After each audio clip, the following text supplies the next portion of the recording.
Tristan da Cunha. The British island group of Tristan da Cunha stands profoundly alone in the South Atlantic. It is the world's most remote inhabited island. It is so precariously occupied that when a volcanic vent erupted in 1961, the whole population was evacuated to England. However, today, Tristan da Cunha, which lies midway between Africa and South America, has a population of only 265 people. Tristan da Cunha's only settlement, Edinburgh of the Seven Seas, is built on the flat below the 6,765-foot volcano Queen Mary's Peak. Smack in the middle of nowhere, it is 1,243 miles from St. Helena, which is its closest neighbor with residents, 1,491 miles from South Africa, and 2,088 miles from South America. The dangerous part of this island is still its active volcano. Tristan da Cunha is an active stratovolcano formed above a magma hotspot some 400 kilometers east of the Mid-Atlantic Ridge. Rockall Island. Don't be embarrassed if you've never heard of Rockall. Most people haven't. It's probably because Rockall is one of the most desolate, despairing places on Earth. This tiny island is constantly buffeted by 34-knot winds and pummeled by 30-foot and occasionally higher ocean swells. Rockall is the eroded core of an extinct volcano that is 52 million years old, and it is 248 miles from the nearest land. Except for a few small animals and seabirds, gannets, kittiwakes, and the occasional pigeon and puffin, no one lives there. With no fresh water or vegetation, Rockall is uninhabitable. Rockall is said to have been mistaken for an iceberg, a sailing ship, a whale, and a submarine. An armed merchant cruiser, thinking it was an enemy vessel, warned it to surrender in the First World War before opening fire. Bear Island. Bjornoya, better known as Bear Island, is the southernmost island in the Arctic archipelago of Svalbard, 400 miles north of mainland Europe, but only on paper, given that it's almost 150 miles south of the Norwegian island chain with which it's lumped. It's been a nature reserve since 2002 and has a lively history of failed occupation. Hard to believe for a place of barren cliffs and near-zero precipitation. But these are not what makes the island dangerous. Organic toxins, specifically PCBs, have been found in high concentrations in biological samples from Bear Island, especially in Arctic char of the freshwater lake Elasjon. It is more well known that the Soviet nuclear submarine Komsomolets sank on April 7, 1989, about 100 nautical miles southwest of Bear Island. Leakage of radioactive material from the reactor of the submarine and the nuclear warheads it carried currently poses a problem, and severe pollution of the surrounding waters remains possible. Ramree Island. Ramree Island is considered to be one of the most dangerous in the world after harboring a dark secret which resulted in the deaths of hundreds of people. The island off the coast of Burma was a big part of World War II, with some battles taking place within it. In 1945, British soldiers drove Japanese fighters off the main part of the island into the dense mangrove forests.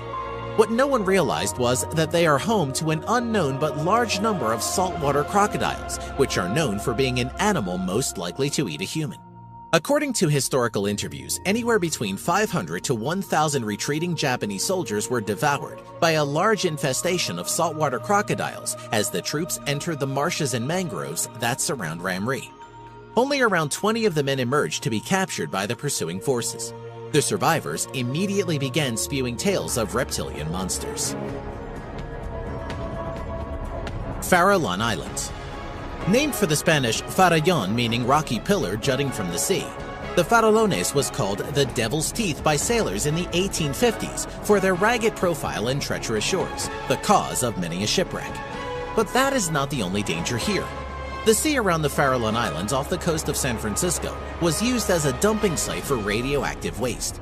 An estimated 47,500 55-gallon steel drums were discarded here, but their exact location and the risk they pose to the environment is unclear.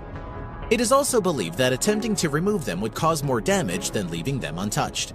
There is also an extensive elephant seal population, which attracts scores of great white sharks. Hashima Island. Located 15 kilometers from Nagasaki, is reputed to be a tourism heaven on Earth. However, it contains the graves of hundreds of Chinese. Hashima Island could once claim the title of the most densely populated spot on the planet. The thousands of Japanese workers as well as forced laborers from China and Korea who toiled in the island's deep mine shafts during World War II are long gone. At its peak, more than 5,000 people worked and lived within the seawall that encircles the small island. The mines were closed in 1974 and the island was abandoned. Most of the massive concrete buildings are still standing though, which gives this island the aura of a floating ghost town or an old battleship. It's become a destination for adventurers, and it was turned into an evil villain's lair in the James Bond film Skyfall. The Great Pacific Garbage Patch is the world's largest collection of floating trash and, for whatever reasons aside from human stupidity, is the most famous.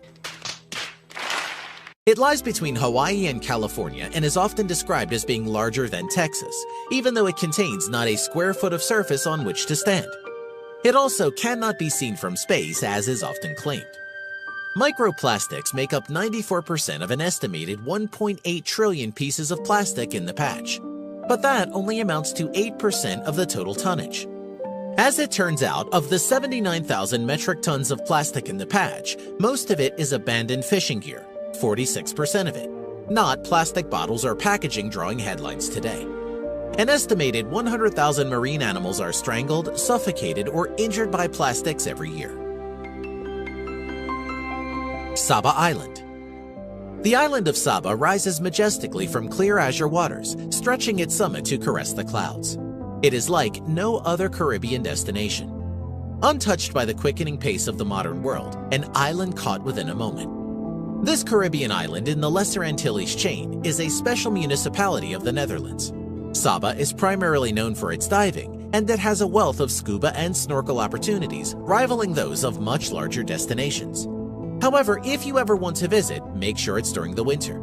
According to the website of the Caribbean Hurricane Network, the tiny island of Saba has been hit by more severe hurricanes in the last 150 years than any other in the region, including by 15 Category 3 storms and 7 Category 5s.